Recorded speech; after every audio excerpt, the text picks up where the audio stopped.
I was adopted at birth and never knew my real family. At 62, I thought my story was simple: a widow in Ohio, surviving on $847 a month. Then a strange medical bill arrived, $8,000 for a genetic test I never ordered. My grandson showed me a DNA kit and joked, "Maybe you've got royal blood, Grandma." So I did a DNA test for fun. 3 weeks later, it matched me to a billionaire who'd died 3 months earlier. His lawyers contacted me. "You're his only daughter. He left me everything: his yachts, his penthouses, his $400 million empire, and secrets I never knew existed." But they also said one line: "Someone tried to block your name from the will." When they told me who and why, I froze. The people I trusted most had no idea what was about to happen. If you're hearing this story, tell me in the comments. Where in the world are you listening from? Before we begin today's story, please don't forget to subscribe and hit the like button. Now let's get started. The morning light filters through thin curtains as Elaine Cooper sits at her kitchen table. She is 62 years old. Her fingers work carefully with the blue plastic pill organizer. Each compartment gets one white blood pressure tablet. The routine feels like prayer. Her house sits on the outskirts of Columbus, Ohio. The ranch-style home was built in the 70s. The furnace rattles when it starts. The sound echoes through empty rooms that once held family dinners and birthday parties. Now there is only quiet. Steam rises from her coffee mug. Black coffee, no sugar. Sugar costs extra at the grocery store. She spreads her weekly bills across the worn wood table. Property tax notice. Prescription co-pay slips. A Social Security benefits letter that she has read 3 times. The numbers never change. They never stretch far enough. The mail slot clatters. Elaine walks slowly to the front door. Her hip aches on damp mornings like this one. She gathers the envelopes and returns to the kitchen. Most are the usual suspects. Electric company. Insurance reminders. Then she sees a thick envelope with official lettering. She tears it open. Inside is an explanation of benefits from her supplemental insurance. Her name appears at the top in bold letters. Elaine Marie Cooper. Her birthday. Her Medicare number. Everything matches perfectly. But the service listed makes her stomach tighten. Premium genetic profile panel. $8,400. Location: Manhattan, New York. The words swim before her eyes. She has never been to Manhattan. She has never ordered any genetic test. Yet there it sits. Black ink on white paper. Patient not responsible for payment. This has to be wrong, she whispers to the empty kitchen.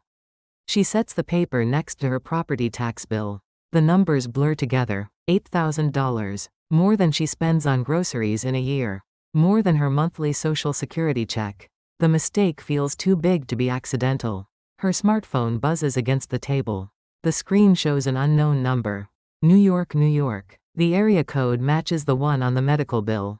Her hand hovers over the phone. Ring, ring, ring. The sound cuts through the morning silence like a blade. She watches the phone vibrate until it stops. Whoever was calling doesn't leave a message. The kitchen feels smaller after the ringing stops.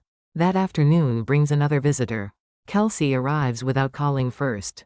She is Elaine's daughter-in-law. Married to Mark for 12 years now. She carries herself with the confidence of someone who has never worried about money. Her shoes cost more than Elaine's weekly grocery budget. "How are you feeling today?" Kelsey asks. She glances at the papers scattered on the table. Her eyes pause on the Social Security letter. "Still managing okay on your own?" Elaine nods. She doesn't mention the strange medical bill.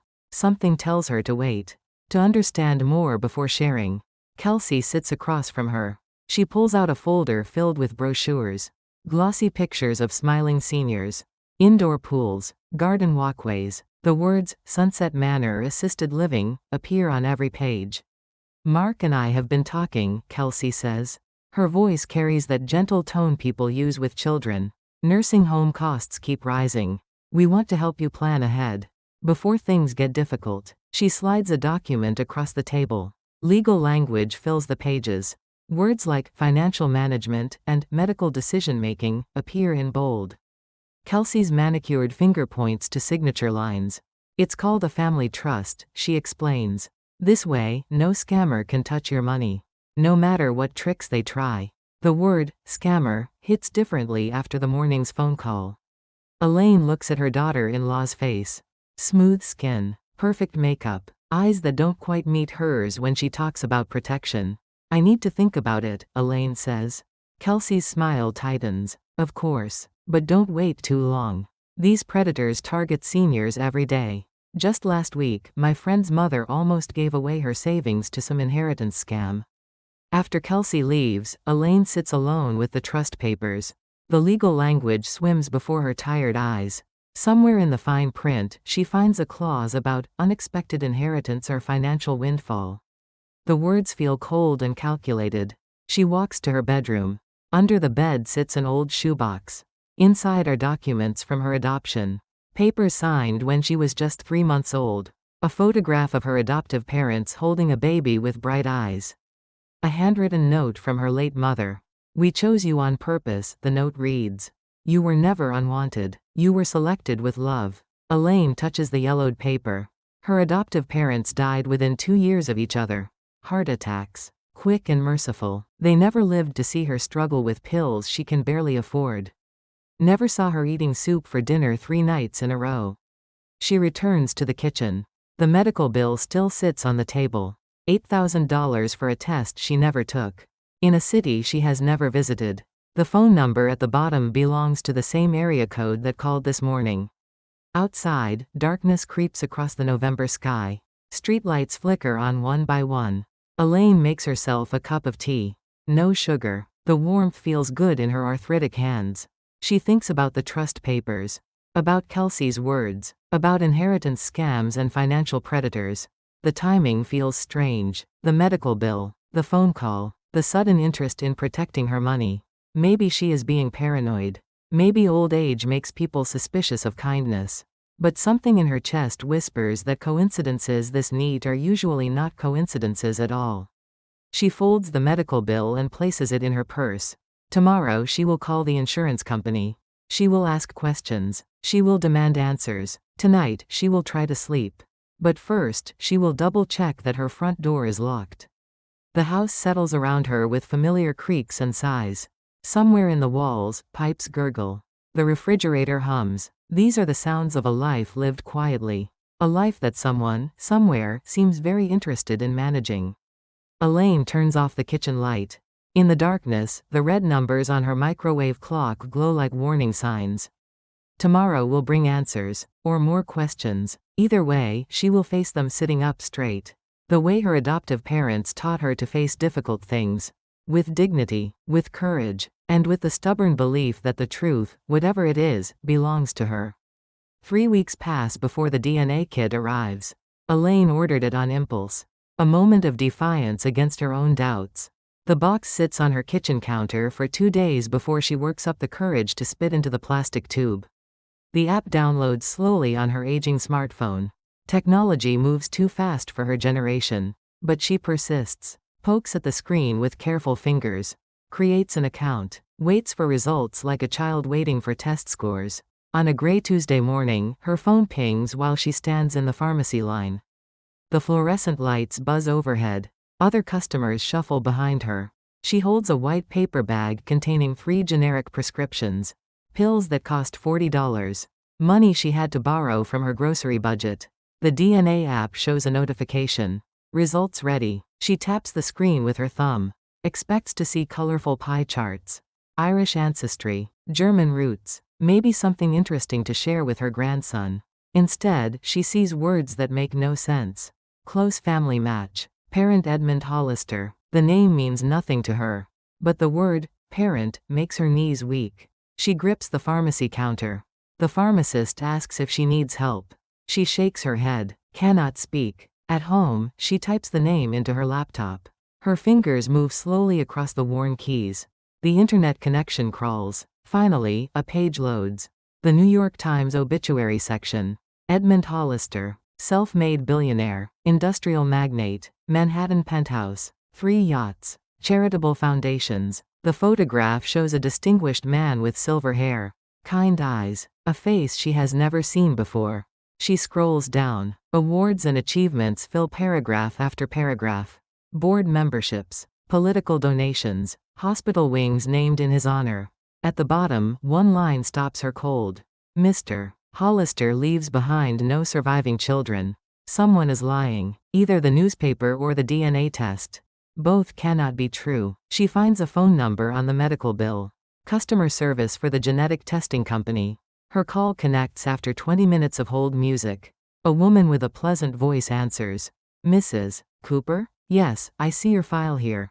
The test was ordered by Brennan, Price and Associates, a law firm in Manhattan. They represent the Hollister estate. Elaine's hand tightens on the phone. I never ordered any test. According to our records, you gave verbal consent over the phone on October 15th. The firm needed genetic confirmation for estate settlement purposes. October 15th. Elaine checks her calendar. That was the day Kelsey visited with the trust papers. The day her phone rang with the New York number. The day she let the call go unanswered. I never spoke to anyone, she says. The customer service woman pauses. Computer keys click in the background. I'm sorry, Mrs. Cooper. Our records show authorized consent. The test was medically necessary for legal proceedings. What legal proceedings? I'm not authorized to discuss ongoing litigation. You'll need to contact the law firm directly. The line goes dead. Elaine sits in her kitchen, staring at the phone. Outside, a garbage truck rumbles down the street. Normal Tuesday sounds, but nothing feels normal anymore. Sunday dinner arrives like clockwork. Mark and Kelsey knock at 4:30 sharp. They bring store-bought dessert and conversation that feels rehearsed. Mark sets the table while Kelsey heats up a casserole in the microwave. How was your week, Mom? Mark asks. His voice carries the careful tone children use with aging parents. Patient but distant. Elaine decides to test the waters. I got some interesting DNA results. Kelsey looks up from stirring green beans. Oh, what kind of results? It says I'm related to some billionaire in New York. Edmund Hollister. Ever heard of him? Mark drops his fork. The sound rings against his plate. Kelsey laughs too quickly, too loudly. Mom, that's obviously a scam, Kelsey says.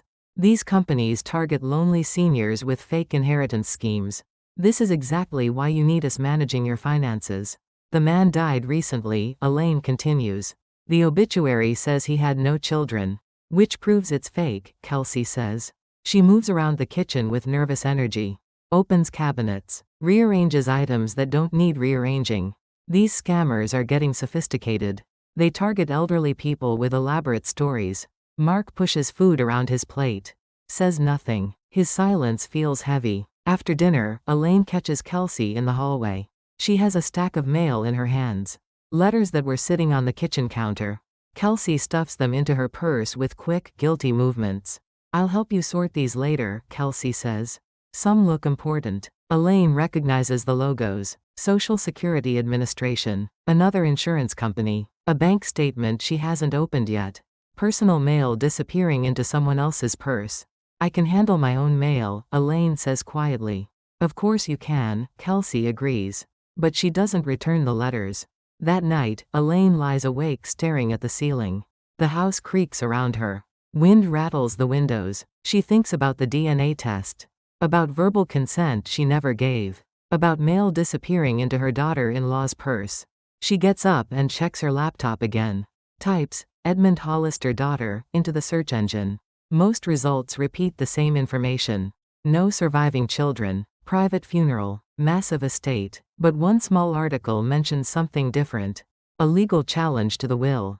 Filed by someone named Vivian Hollister. The widow. Claiming there were errors in the final documents.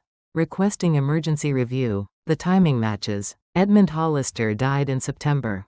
The DNA test was ordered in October. Someone filed a legal challenge around the same time. Pieces of a puzzle she doesn't understand yet. She prints the article, folds it carefully, places it in the shoebox under her bed, next to her adoption papers and her mother's note.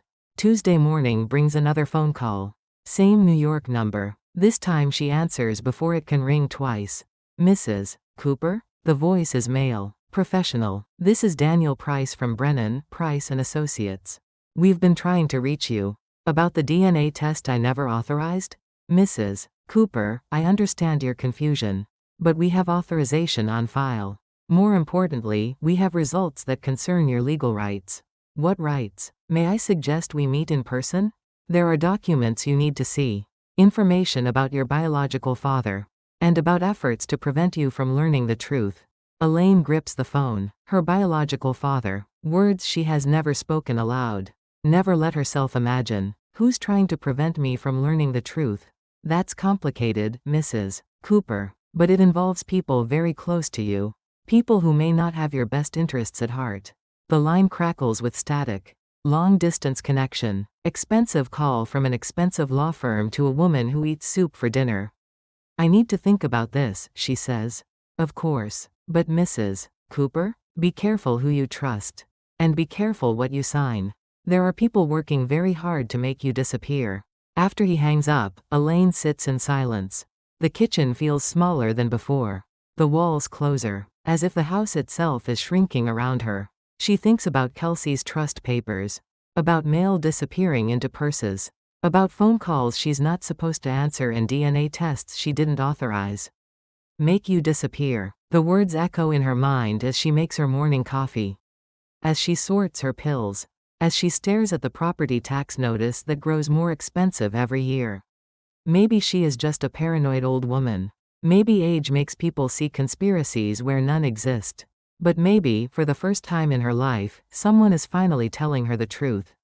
Even if that truth is more dangerous than the lies. The call comes on a Thursday morning while Elaine sorts through her weekly medications. Kelsey's voice sounds urgent through the phone speaker. Mom, we need to go to the bank today. There are some papers we should handle before the holidays. Elaine hesitates. What kind of papers? Just some account updates. To make things easier for everyone. I'll pick you up at 10. The drive to First National takes 15 minutes. Kelsey fills the silence with chatter about Christmas plans and Mark's work schedule. She carries a leather folder stuffed with documents. Official-looking papers that she keeps angled away from Elaine's view. The bank lobby smells like new carpet and industrial coffee. Thursday mornings are quiet. A few customers wait in cushioned chairs. Tellers move efficiently behind glass partitions. Everything feels institutional, cold. The young bank manager leads them to a glass-walled office. His nameplate reads, David Chen, Customer Relations. He offers coffee from a machine that gurgles in the corner. Both women decline. So, David begins, Mrs. Cooper wants to add family members to her accounts? Before Elaine can answer, Kelsey leans forward. That's right. She's been having some confusion lately. Memory issues. We want to help her manage things before they get worse. Elaine feels heat rise in her cheeks. I don't have memory issues. Kelsey pats her hand. Mom, you've been getting strange phone calls. Falling for scams. Just last week you thought some billionaire was your father. These predators target seniors exactly like this. The word, scam, echoes in the small office. David Chen glances between them. His expression shifts from professional courtesy to careful concern. Mrs. Cooper, he says gently, do you understand what we're discussing today? The question lands like a slap. Elaine sits straighter. I understand perfectly. I also understand that I haven't agreed to anything. Kelsey laughs. The sound feels sharp and rehearsed. See what I mean? She gets defensive when anyone tries to help. This is why we need legal authority before she gives her savings to some phone scammer. Behind them, a printer whirs to life. David pulls out signature cards and account transfer forms. The papers multiply across his desk like a paper avalanche. Each one requires Elaine's signature. Each one grants her family more control. These are just precautions, Kelsey explains. So we can protect you if something happens. Elaine looks at the forms. Her name appears at the top of each one. But the powers they grant feel enormous. Bill payment authority, investment decisions, emergency withdrawals. The fine print makes her feel dizzy. Her phone rings. The sound cuts through the office like an alarm. Unknown number. New York area code. The same number that has been calling for weeks. Before Kelsey can reach for it, Elaine hits the speaker button. Her finger moves quickly, decisively. She sets the phone on David's desk where everyone can hear. Mrs. Cooper? The voice is calm and professional. This is Daniel Price from Brennan, Price & Associates in Manhattan. I've been trying to reach you about your inheritance. The word, inheritance, freezes the room. David's pen stops moving. Kelsey's face goes pale. Mrs. Cooper, your DNA test confirmed that Edmund Hollister was your biological father. He died in September. His will names you as sole heir to an estate worth approximately $400 million. Kelsey lunges for the phone. This is a scam call, she announces to David. Classic elder abuse. Fake inheritance from a dead billionaire. But Daniel's voice continues. Mrs. Cooper, 3 days before Mr. Hollister died, someone filed an emergency petition with the New York probate court. They claimed you were mentally incompetent and already under family guardianship. They requested your name be removed from the will. Elaine's hands begin to shake. Who filed the petition? A woman named Vivian Hollister. Mr. Hollister's widow. But Mrs. Cooper, she didn't act alone. The petition included documentation supposedly signed by your family. Papers claiming you needed financial protection due to dementia. The office goes silent except for the humming air conditioner. David Chen stares at the forms spread across his desk. Account transfer papers, guardianship authorization, legal language that suddenly looks different in this new light. Mrs. Cooper, are you there? I'm here, Elaine whispers. Have you signed any legal documents recently? Anything granting your family financial authority? Elaine looks at the papers in front of her. Then at Kelsey's white face. Then at David Chen, who has stopped pretending to ignore the conversation. Not yet, she says. Kelsey slaps the phone face down. The call ends with a sharp click. This is exactly what I'm talking about, Kelsey says to David. Her voice rises an octave. She's entertaining obvious scam calls. In public, this proves she needs protection.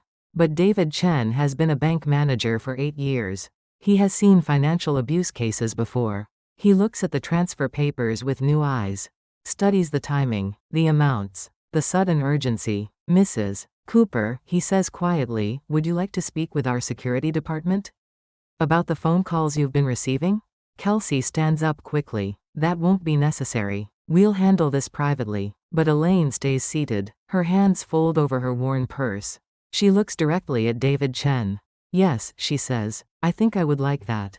Kelsey gathers the unsigned papers with sharp, angry movements. This is a mistake, Mom. You're going to regret this. Maybe, Elaine says, but they'll be my mistakes to make.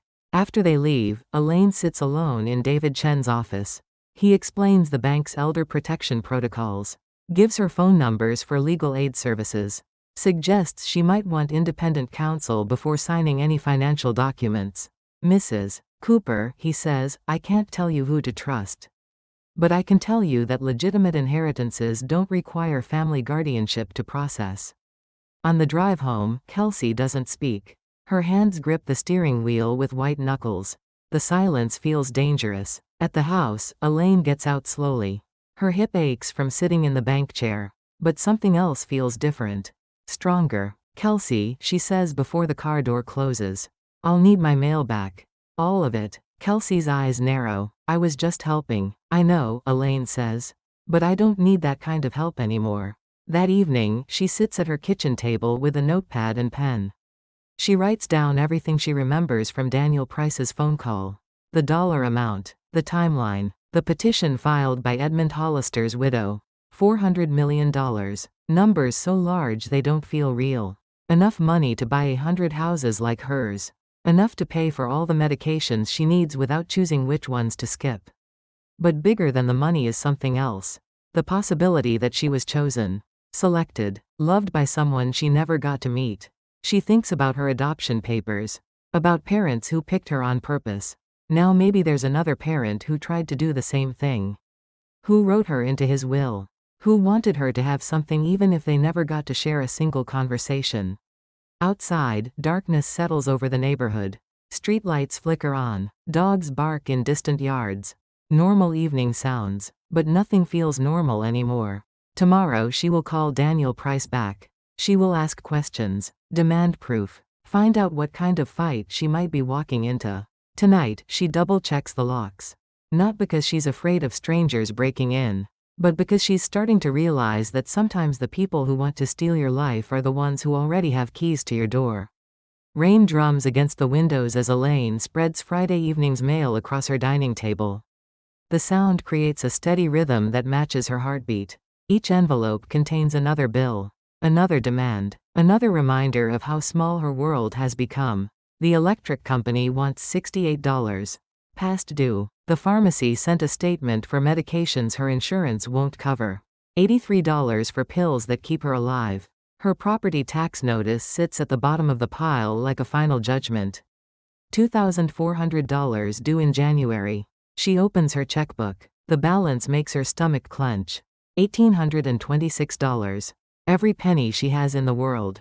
Not enough to cover the taxes. Certainly not enough for both taxes and medication. Her Social Security letter lies beside the bills. No cost of living increase this year. Same monthly check while everything else gets more expensive.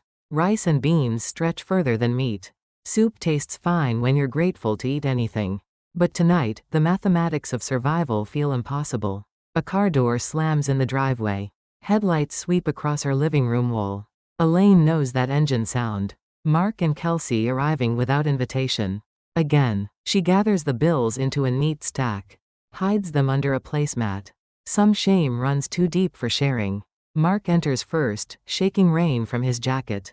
Kelsey follows with an armload of glossy brochures and a manila folder thick with legal documents.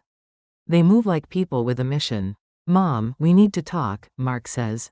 His voice carries the patient tone reserved for difficult conversations.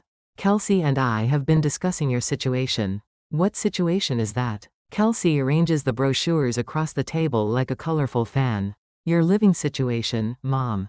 The house is getting too big for you.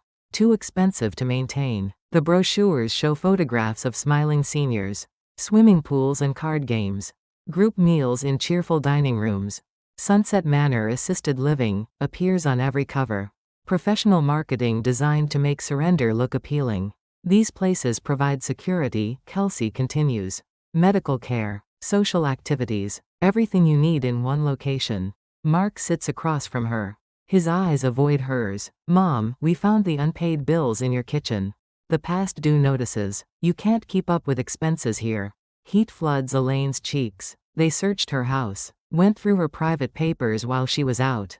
Invaded her space like investigators gathering evidence. "Those bills are none of your business. They are when you can't pay them," Kelsey says. She slides a thick contract across the table. "This is a residency agreement for Sunset Manor. They have an opening available immediately."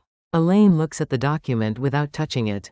Pages and pages of fine print. Legal language that requires a magnifying glass to read. Her signature line appears on multiple pages, each one surrendering a different piece of her independence. "I don't want to live in an institution." "It's not an institution," Kelsey insists. "It's a community. With people your own age. You'll make friends. Participate in activities. No more worrying about bills or maintenance or scammers calling at all hours." The contract lies between them like a trap. Elaine scans the visible portions without picking it up. Monthly fees that exceed her Social Security income. Medical decision-making authority granted to designated family members. Financial management transferred to approved guardians. Buried in the middle pages, she spots familiar language. Something about protection of assets from fraudulent inheritance claims. The same legal terminology from the bank forms. The same urgent need to control her money before anyone else can touch it. "This has nothing to do with my well-being," she says quietly. "This is about the inheritance." Mark finally looks at her. "Mom, there is no inheritance.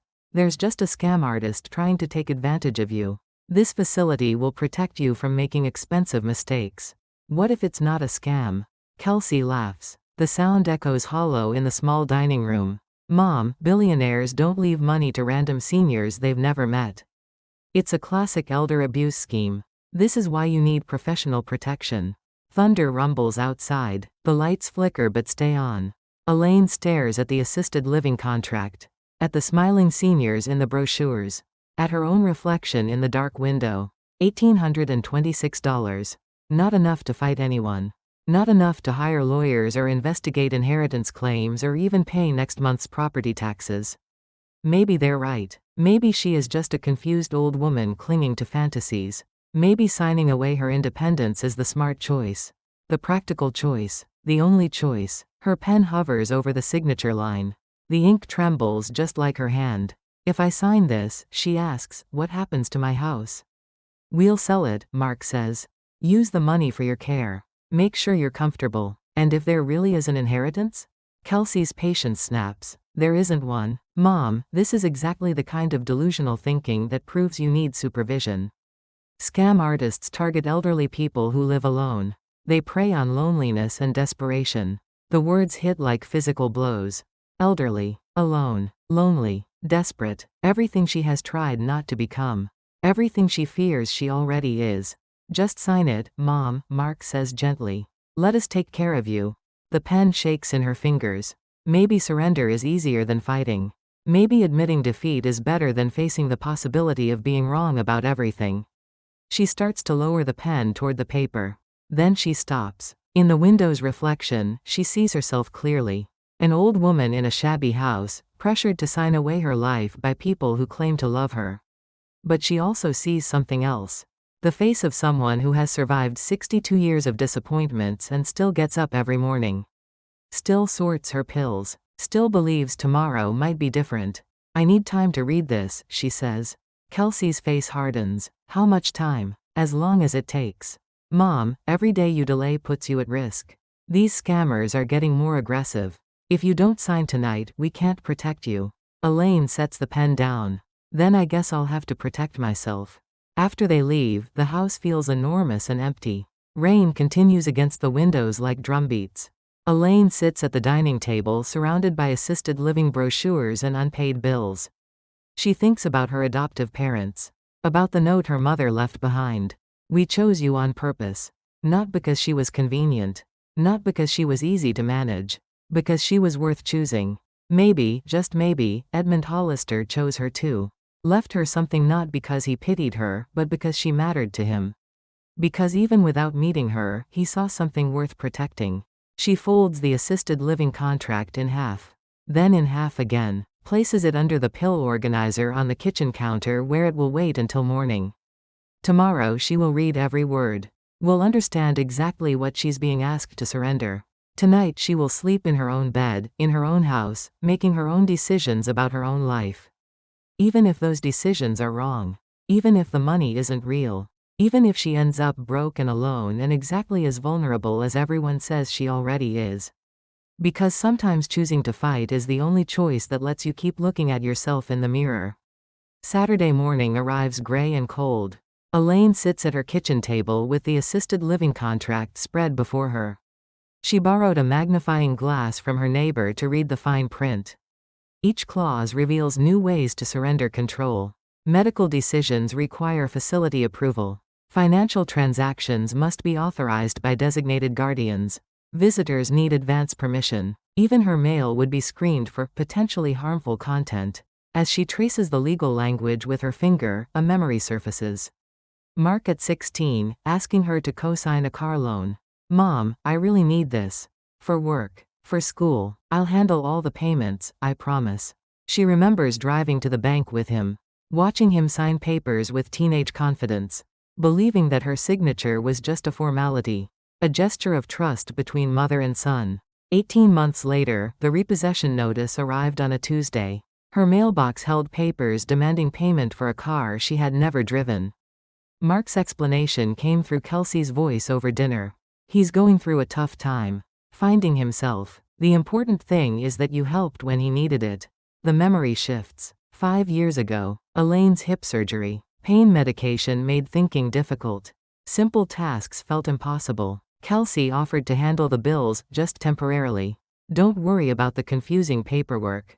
Just sign where I highlight. I'll make sure everything gets paid on time. For 6 weeks, Kelsey managed everything.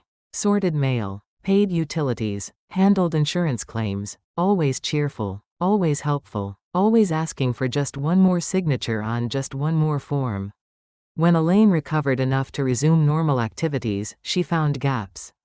Bank statements she hadn't seen. Bills that had been paid with different amounts than expected. Questions that received vague answers. You were on heavy medication. You don't remember giving me those instructions. The important thing is that your bills got paid. Why are you questioning my help? Elaine had let it go. Easier to trust than to investigate. Simpler to believe that family meant safety. Now she sees the pattern. Crisis. Rescue. Control. Each time, she surrendered a little more independence for a little more help. Each time, the help came with strings attached. The refrigerator hums in the silence. Outside, wind rattles the windows. November feels like the beginning of a long winter. She walks to her bedroom and pulls out the shoebox from under the bed. Inside are her adoption papers, yellowed with age. A photograph of her adoptive parents. They look young and hopeful, holding a baby they chose to love. Her mother's handwritten note lies at the bottom. "We chose you on purpose. You were never unwanted. You were selected with love." She remembers her father's weekend ritual. Mail sorting at the dining table. He worked for the postal service. Spent 40 years moving other people's correspondence. Saturday mornings, he taught her to read addresses. To match names with return labels. To spot when something didn't belong. "Paper tells the truth," he used to say. "If you read it slowly enough." He showed her how to compare dates. How to verify signatures. How to recognize when official documents contained inconsistencies. Skills she thought she'd never need for her own life. Now she takes those skills to her kitchen table. Spreads out every document she can find. The DNA test bill. The assisted living contract. The family trust papers Kelsey left behind. The law firm name appears on multiple documents. Brennan, Price and Associates. The same firm that ordered her genetic testing. The same firm that called about her inheritance. The same firm that prepared Kelsey's family trust. The dates line up. Edmund Hollister died September 23. The DNA test was ordered October 15. The trust papers were drafted October 18. The emergency petition in New York was filed October 20. Someone moved very quickly after the billionaire's death. Someone with access to legal representation and detailed knowledge of Elaine's personal information. She picks up her mother's note again. "You were selected with love." The words feel different now. Less like comfort and more like permission. Permission to believe she might be worth fighting for. Permission to trust that someone, somewhere, thought she deserved more than survival. Permission to choose herself even when everyone else has written her off. The assisted living contract still lies on the table. Waiting for her signature. Waiting for her surrender. She folds it carefully. Places it back in its manila envelope. Tomorrow she will call Daniel Price in New York. Will ask questions that demand real answers. Will find out if Edmund Hollister really chose her or if she's building hope on someone else's lies. Tonight she will sleep in her own bed. Wake up in her own house. Make her own coffee in her own kitchen. Because sometimes the only way to honor the people who chose you is to choose yourself right back. The wind dies down as darkness falls. Streetlights flicker on one by one. Elaine makes herself a cup of tea and sits by the window watching her neighborhood settle into evening. Somewhere out there, the truth waits. Complicated and possibly painful. But whatever it is, it belongs to her.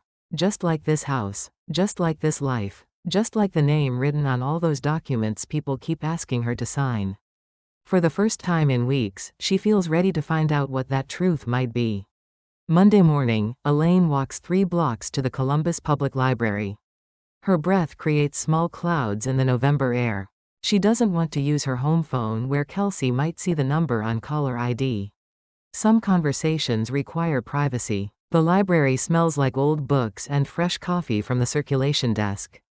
Monday mornings are quiet. A few students study for exams. Seniors read newspapers in comfortable chairs. Elaine finds a corner table near the biography section and dials Daniel Price's number. He answers on the first ring. "Mrs. Cooper, I was hoping you'd call back." His voice sounds different than she expected. Younger. Less formal than the lawyers on television shows. But professional. Careful with words. "I need to understand what's happening," she says. "About the inheritance. About my family. About everything. Mrs. Cooper, Edmund Hollister was your biological father. The DNA test confirms it. He spent the last 6 months of his life looking for you." Elaine grips the phone tighter. "Looking for me?" "He hired investigators. Found your adoption records. Learned that you were living in Columbus. He planned to contact you directly, but his illness progressed too quickly." "What illness?" "Pancreatic cancer. Very aggressive. He had maybe 8 weeks from diagnosis to death. Just enough time to rewrite his will and make arrangements for finding you." Around her, the library continues its quiet morning routine. Computer keyboards click. Pages rustle. Normal sounds in a conversation that feels anything but normal. "Mr. Price, why should I believe any of this? Because, Mrs. Cooper, someone is working very hard to make sure you don't. 3 days before your father died, his widow filed an emergency petition with the New York probate court. She claimed you were mentally incompetent and already under family guardianship in Ohio. Elaine's stomach tightens. How would she know about my family? That's the question, isn't it? Vivian Hollister had detailed information about your finances, your living situation, even copies of guardianship papers supposedly signed by you. Papers that gave your son and daughter-in-law authority over your decisions. But I never signed any guardianship papers. I know that. You know that. But someone provided very convincing documentation to the contrary. Documentation that almost succeeded in removing your name from your father's will. The words hit like physical blows. Elaine thinks about the assisted living contract. About Kelsey's trust papers. About bank forms she was pressured to sign. Mrs. Cooper, are you there? I'm here. Her voice sounds smaller than she intended. I need to ask you some difficult questions. Has anyone in your family suggested you might need memory care? Assisted living? Financial protection? Yes. Have they presented legal documents for your signature? Papers that would grant them authority over your assets? Yes. Have they told you that the inheritance is a scam? That I'm trying to defraud you? Yes to all of it. Daniel Price's silence stretches across the phone line. When he speaks again, his voice carries a different weight. Mrs. Cooper, I think someone very close to you has been in contact with Vivian Hollister. Someone with access to your personal information. Someone who benefits if you never receive your inheritance. The library suddenly feels too small. Too public. Elaine looks around at the other patrons. Innocent people reading newspapers and checking email. While she sits in the corner discovering that her life has been traded like a commodity between strangers. What do I do? First, don't sign anything else. Nothing. Not even birthday cards until we sort this out. Second, I need you to come to New York. To see the evidence. To sign papers that will protect your rights. I don't have money for plane tickets. Mrs. Cooper, your inheritance is worth approximately $400 million. I think we can cover travel expenses. 400 million. The number doesn't feel real. More money than her neighborhood. More than some small towns. Enough to buy everything she has ever wanted and still have more than she could spend in 10 lifetimes. Why me? She asks. Why did he leave it to me? Because you're his daughter. Because he loved your mother. Because he spent 40 years regretting a choice he made when he was young and scared. What choice? He'll tell you himself. In the letters he left. Mrs. Cooper, your father wrote to you every year on your birthday.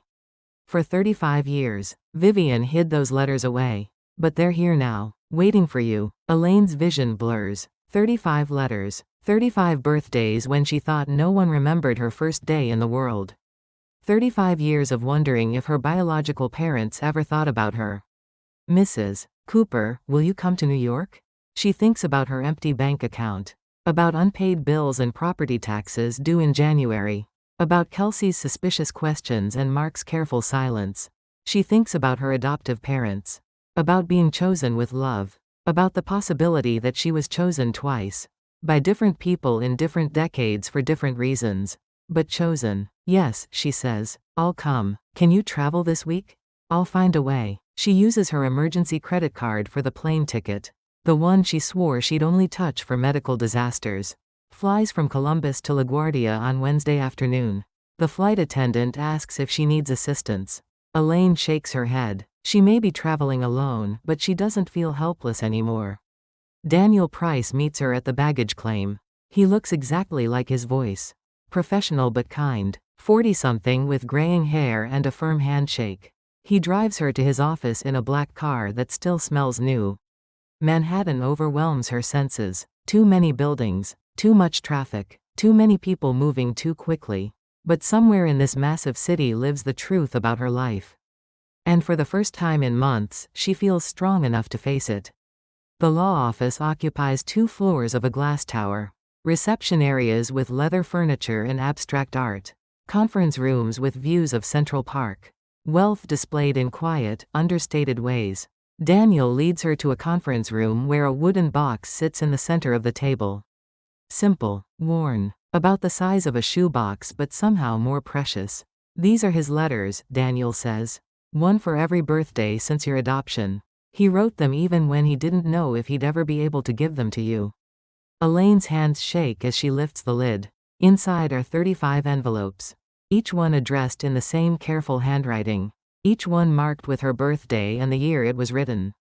She opens the first one. The paper crackles like autumn leaves. My dearest daughter, it begins. Today you turn 1 year old. Somewhere in the world, you are taking your first steps.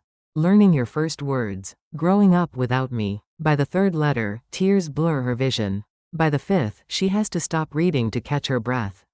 Edmund Hollister writes about his regret. About pressure from his family to give her up for adoption. About Vivian, who convinced him that keeping a baby would destroy his career. About the promise he made to stay away until she was old enough to choose whether she wanted to know him. I tell myself that your adoptive parents will love you better than I ever could. But every birthday, I wonder if you remember the sound of my voice from those first 3 months we had together. Elaine looks up at Daniel. He knew me? Before the adoption? For 3 months. He fought to keep you. But his family threatened to cut him off financially. Vivian threatened to leave him. Everyone said that single fathers couldn't raise daughters properly. That you'd be better off with a traditional family. So he gave me up to save his career? He gave you up because he was 22 years old and everyone he trusted told him it was the right thing to do. Mrs. Cooper, he regretted that choice every day for the rest of his life. She reads more letters. Edmund describes building his fortune with the hope that someday he could provide for her. Creating scholarship funds for adopted children. Donating to family service agencies. Trying to balance a debt that could never really be paid. The later letters mention Vivian's hostility. Her anger whenever Edmund brought up searching for his daughter. Her threats to leave if he ever tried to contact Elaine directly. She never wanted you found, Daniel explains. She saw you as a threat to her security. To her inheritance. When Edmund got sick and decided to rewrite his will, she knew her time was running out. So she found my family first? She found people who could be convinced that your inheritance was a scam. People who might benefit from controlling your assets. People who would sign papers to make you disappear legally. Elaine thinks about Kelsey's urgent visits. About bank forms and trust documents. About the assisted living contract waiting on her kitchen table. They were going to have me declared incompetent. If you had signed those guardianship papers, yes. You would have lost the legal right to challenge the inheritance claim. Vivian would have won by default. The conference room windows show Manhattan at sunset. Millions of lights beginning to twinkle in the approaching darkness. From up here, the city looks like a constellation. Beautiful but distant. Mr. Price, what happens now? Now we fight back. We challenge Vivian's petition. We prove that you're mentally competent and capable of managing your own affairs. We restore your name to your father's will where it belongs. And my family? That's up to you, Mrs. Cooper. But I'd be very careful about who you trust with this information. Elaine folds the letters carefully. Returns them to their wooden box. 35 years of love she never knew existed. 35 years of someone thinking about her on the day she was born. Outside, New York continues its evening rush. People heading home to families who chose them. To lives they built brick by brick. To futures they get to define for themselves. For the first time since this started, Elaine feels like she might be one of those people. Someone with choices. Someone with options. Someone worth fighting for. The letter arrives on a Tuesday while Elaine spreads peanut butter on stale bread for lunch. Official county stationery. Legal terminology that makes her stomach clench. A hearing has been scheduled regarding her competency and need for guardianship. Mark and Kelsey never mentioned filing papers with the court. The notice gives her 2 weeks to respond. 2 weeks to find representation. 2 weeks to prove she's capable of managing her own life. She calls Daniel Price immediately. Mrs. Cooper, this is exactly what we expected. Vivian is pushing hard to have you declared incompetent before we can challenge the will. But this gives us an opportunity to expose what's really happening. I don't understand legal procedures. I don't know how courts work. You don't have to. I'll fly to Columbus and represent you. All you have to do is tell the truth. What if they don't believe me? Mrs. Cooper, truth has a way of revealing itself. Especially when people lie under oath. The hearing is scheduled for Thursday morning at the Franklin County Courthouse. Elaine wakes before dawn, unable to sleep. She chooses her best dress. The navy blue one she wore to her adoptive mother's funeral. Church shoes that pinch her feet but look respectable. Daniel meets her at 8:30. He carries a leather briefcase and wears the kind of suit that costs more than her monthly budget. But his eyes are kind when he explains what will happen. The judge will ask questions about your mental state. Your family will present evidence that you need protection. Then we'll present our evidence that this is actually about inheritance fraud. What kind of evidence? Documentation from my firm, your father's letters, the suspicious timing of all these legal maneuvers. And Mrs. Cooper, we have a witness. The courtroom smells like old wood and industrial cleaners. High ceilings and narrow windows make everything feel serious. Official. Unchangeable. Elaine takes her seat at the defendant's table feeling like she's on trial for the crime of growing old. Judge Patricia Williams presides. She is younger than Elaine expected. Professional but not unkind. She reads the petition with careful attention while the courtroom waits in silence. This hearing concerns a request for emergency guardianship over Mrs. Elaine Cooper. The petitioners claim she suffers from dementia and has become vulnerable to financial exploitation. Kelsey takes the witness stand first. She wears a black suit and pearl earrings. Professional. Concerned. The picture of a responsible daughter-in-law protecting her family. Your Honor, Mrs. Cooper has been receiving scam calls claiming she's inherited money from a billionaire. She's been answering these calls, engaging with the callers. She almost gave them access to her bank accounts. Kelsey waves the DNA test bill like evidence. She spent money she doesn't have on genetic testing. She believes strangers over family members who love her. This is exactly how elderly people lose their life savings. The prosecutor asks about Elaine's living situation. Her unpaid bills. Her inability to maintain her household. Everything sounds worse when filtered through legal language and official concern. We're not trying to control Mrs. Cooper, Kelsey explains. We're trying to protect her from people who would take advantage of her confusion. Mark testifies next. His voice barely rises above a whisper. He describes finding overdue bills hidden in kitchen cabinets. Strange phone calls at all hours. His mother's increasing paranoia about family members trying to control her money. She's not the same person she was 5 years ago, he says. The confusion is getting worse. She needs help before she hurts herself. Judge Williams asks Elaine to take the witness stand. The walk from the defendant's table feels like crossing a desert. Every eye in the courtroom follows her slow progress. Mrs. Cooper, do you understand why we're here today? Yes, Your Honor. My family wants to control my finances because they believe I'm too confused to manage my own affairs. Are you confused about your financial situation? No, Your Honor. I know exactly how much money I have. I know what bills I owe. I know that my family has been pressuring me to sign legal documents that would give them authority over my assets. Judge Williams leans forward slightly. What kind of legal documents? Guardianship papers, bank authorization forms, an assisted living contract, all prepared very quickly after I received information about a possible inheritance. Daniel stands to present his evidence. He submits the DNA test results. Edmund Hollister's death certificate, the will that names Elaine as sole heir. Documentation from the New York probate court showing Vivian's emergency petition.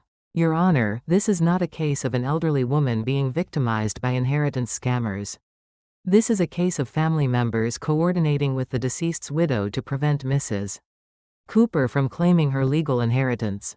He explains the timeline, the suspicious speed with which legal documents were prepared, the pressure to sign away her rights before she could investigate the inheritance claim.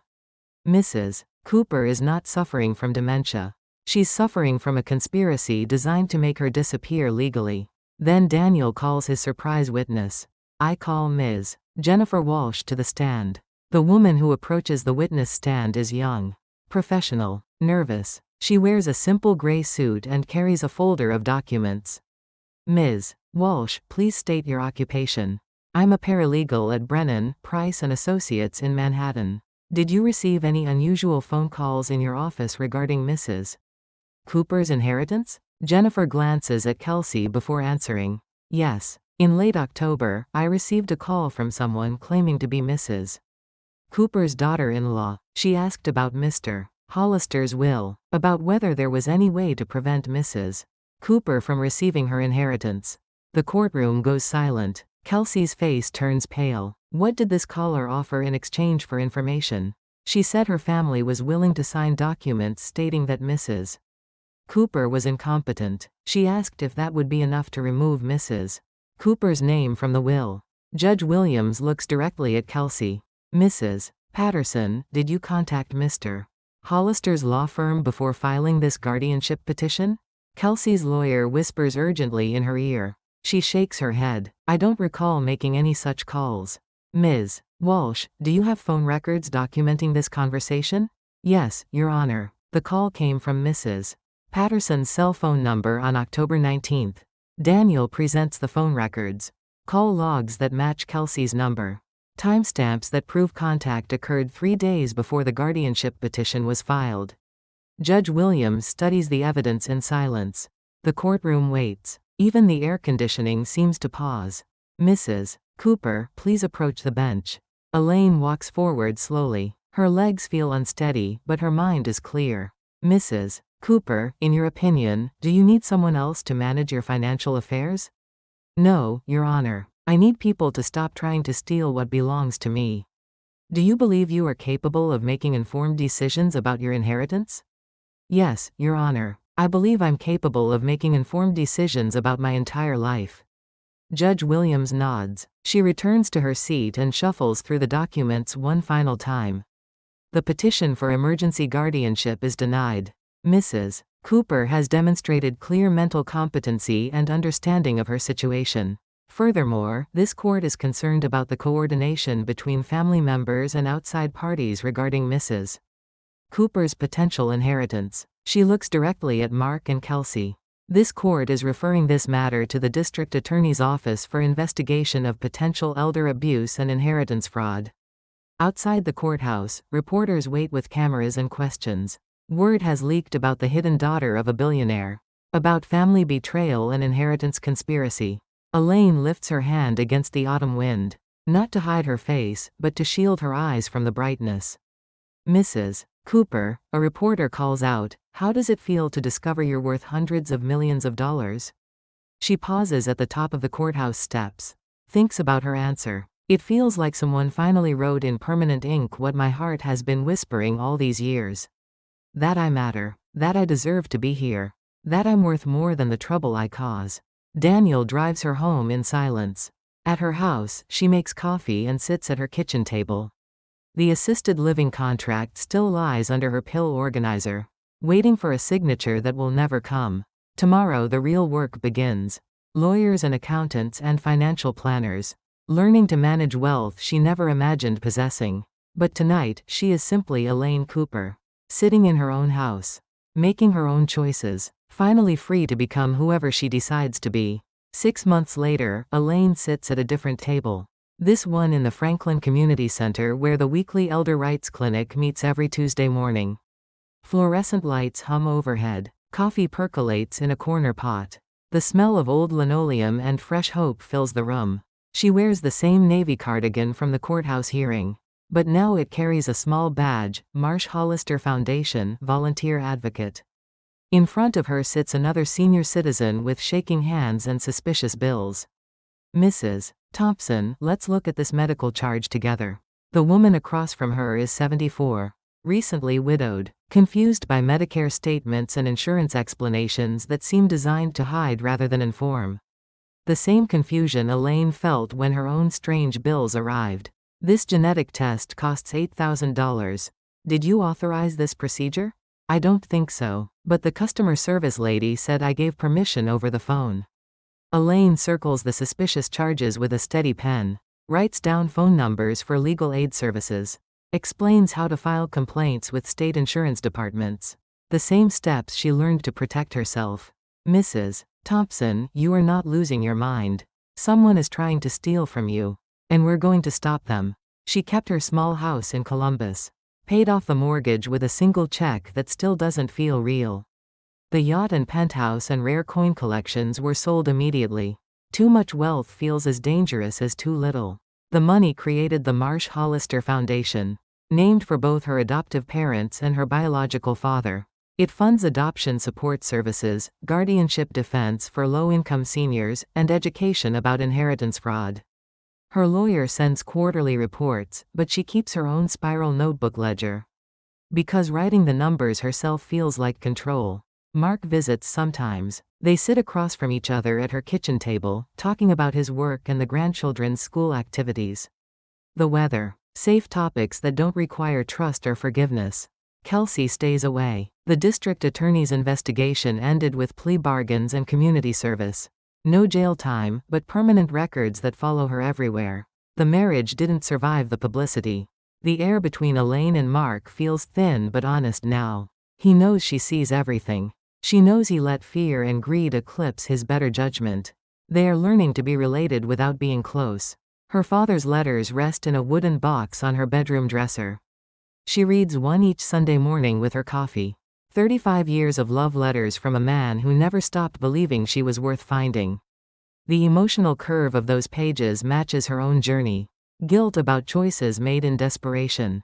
Hope that tomorrow might offer redemption. Love that persists even when separated by distance and silence. Last month, the foundation hosted its first public event.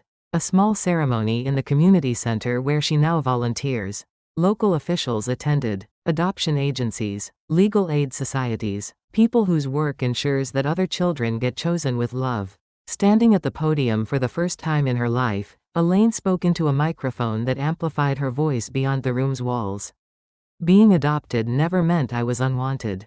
It meant I was chosen. First by parents who gave me life but couldn't provide care. Then by parents who raised me with intention and love. And finally, by a father who spent decades trying to choose me again. The applause felt different than noise. More like permission. Permission to believe her story mattered. Permission to use her experience to protect others. Today, I choose myself. I choose to believe that what happened to me was not about luck or accident. It was about love persisting across time and distance. Love that refuses to be erased by fear or greed or other people's small dreams. Now, months later, she walks into First National Bank alone. The same branch where Kelsey once tried to make her sign away her independence. David Chen greets her with genuine warmth. "Mrs. Cooper, how can we help you today? I need to open a new account. For emergency grants. People whose families are trying to steal their inheritance before they know it exists." She slides the paperwork across his desk. The same desk where she almost surrendered everything. Where she chose to trust her own voice instead of everyone else's fear. David processes the forms with professional care. When he slides the signature card toward her, she takes her time. The pen moves smoothly across the paper. Each letter of her name flowing with deliberate precision. Elaine Marie Cooper. The same name she has carried for 62 years. Through adoption and marriage and widowhood and betrayal. Through poverty and sudden wealth and everything in between. But for the first time in her life, the signature feels like it belongs to someone who gets to decide what comes next. Outside the bank, November wind carries the scent of approaching winter. But it doesn't feel cold. It feels like change, like possibility, like the beginning of whatever she chooses to build with the time she has left. She walks home slowly, not because her hip hurts, but because the afternoon feels too beautiful to rush through. Her house waits at the end of the street. Small but paid for, old but chosen, hers. Tonight she will read another of her father's letters. Cook dinner for one person who finally feels worth the effort. Plan tomorrow's work at the community center. Life doesn't end just because it breaks once. What falls apart can be the very place where we learn to stand again. If this story gave even a small moment of strength to someone out there, then everything I went through means something today. Sometimes the most powerful choice we can make is to choose ourselves. To believe we deserve better than survival. To insist that our voices matter in the decisions that shape our lives. If this resonated with you, please like and subscribe, and share a piece of your own story in the comments below. Your words might become the seed of the next chapter we create together. Thank you for spending this time.